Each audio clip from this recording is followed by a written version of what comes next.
told me to give my bedroom to my sister's daughter. I said yes, not because I wanted to, not because I left sorry for my sister. I said yes because I had just realized something much worse.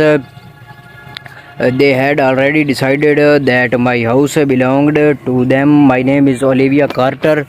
I am 35 years old, and until that Christmas, I honestly believe being the reliable one in my family was something to be proud of. I was wrong. I live alone in a 30 bedroom house outside Columbus, Ohio. I bought 7 years ago, right after I finally paid off most of my student loan and got promoted at the medical billing company where I worked. It was not a huge house, but it was mine. Every room had something I had paid for myself, and the smallest bedroom upstairs was my favorite. It had a big window overlooking the backyard, literal reading chairs, and a desk where I worked whenever I needed a quiet place. 6 months earlier, I had spent almost 12,000 dollars or renovating it, new floors, fresh paint, built-in shelves, comfortable bed. I had even added a small electric fireplace because I always wanted one. My sister Rachel knew exactly how much that room meant to me. She had helped me pick the point color. She had actually joked that the room looked more expensive than her entire apartment. Rachel was 32 and had a 7 years old daughter named Ima. I loved Ima. She was smart, funny, and completely in contact in all of this. Rachel, however, had a habit of making decisions first and figuring out how to pay for them later, and somehow I was always the person accepted to fix the problem.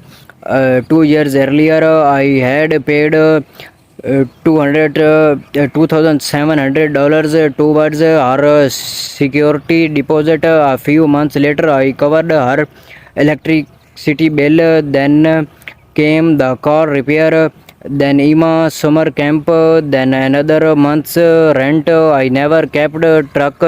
At least that's what I told myself until Christmas. My parents came to my house for dinner along with Rachel and Ima. Everything seemed normal until dessert. Rachel put her fork down and casually said, so when should I bring Ima stuff upstairs? I thought I had misunderstood her. Why?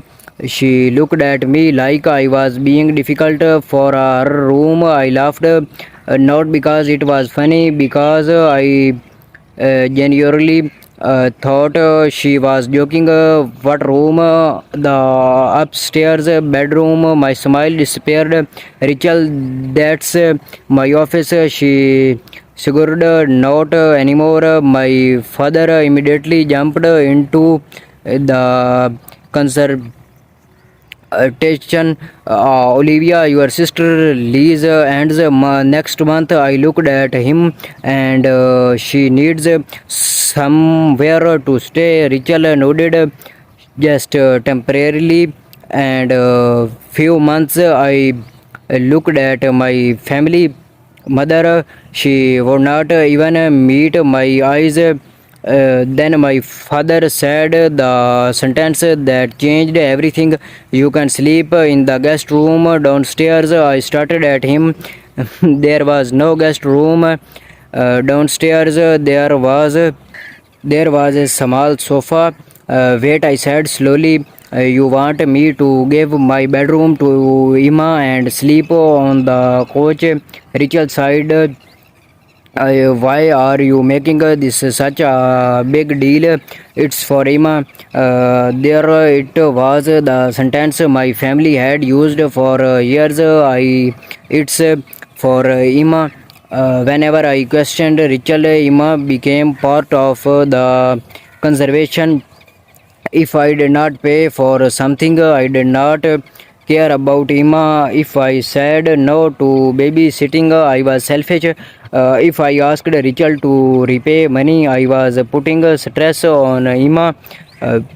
And now apparently my own bedroom was also negatable. I looked at Emma.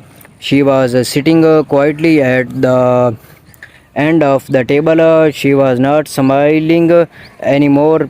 I could tell she knew something was wrong. So I took a breath and said, "Okay." Rachel's face immediately relaxed. "Thank you. I knew you did understand." My mother smiled. My father picked up his fork and just like that, they moved on the pie. But I did not. I sat three thinking about every time I had been called selfish for protecting something I had worked for.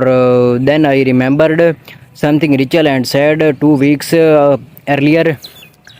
She had emotioned that her landlord was raising her rent. I had asked her what she planned to do.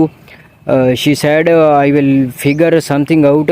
She never once asked me if she could move in because apparently she had already decided I would say yes. That night, after everyone left, I walked upstairs and stood inside the room they had just given away. I looked at the shelves, the chair, the fireplace, the little desk beside the window. I had created this space after years of putting myself last, and now my family had cautiously resigned it. Our Christmas dinner, I sat on the edge of the bed and opened my phone. There was one person I knew I could call. My friend Megan. She was a real estate agent and had planned me buy the house years ago. She answered after two rings. "Olivia, it's almost midnight. I need you to sell my house." Silence. Then she asked, "You are serious?" "Completely." "What happened?" I looked around the room. My family decided they were moving in. Megan was quiet for a few seconds. Then she asked, "Did you agree?" I said yes. She laughed softly. "Then why are you selling?" I looked down at my hands because I finally realized something. What they think my yes means they own me. The next morning, Megan came over. We did not waste time. She took photographs, checked recent sales in the neighborhood, and prepared the listing. By 10 a.m., my house was officially for sale.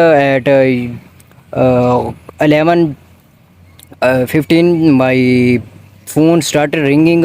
First my mother, then my father, then Richard. I ignored all three.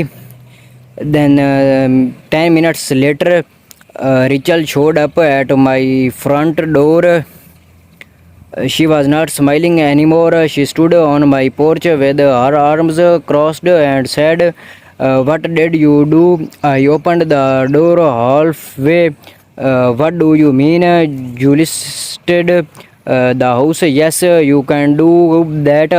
I almost smiled. "Rachel, it's my house." "But you promised me." "No," I said. "Promised to stop arguing at Christmas dinner."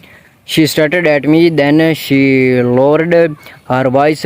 "Where is Emma supposed to live?" I looked past her toward the driveway. Emma was sitting in the car, and that was the moment I knew I had to be very careful because whatever happened next, I was not going to let my family turn an Nant, 7 years old girl into a weapon.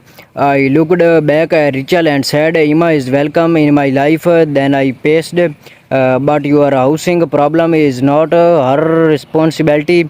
Rachel face changed, and for the first time, I realized she was not angry because she was losing my spare bedroom. She was angry because her plans was falling apart, and I had a feeling she was about to do something that would make this much worse.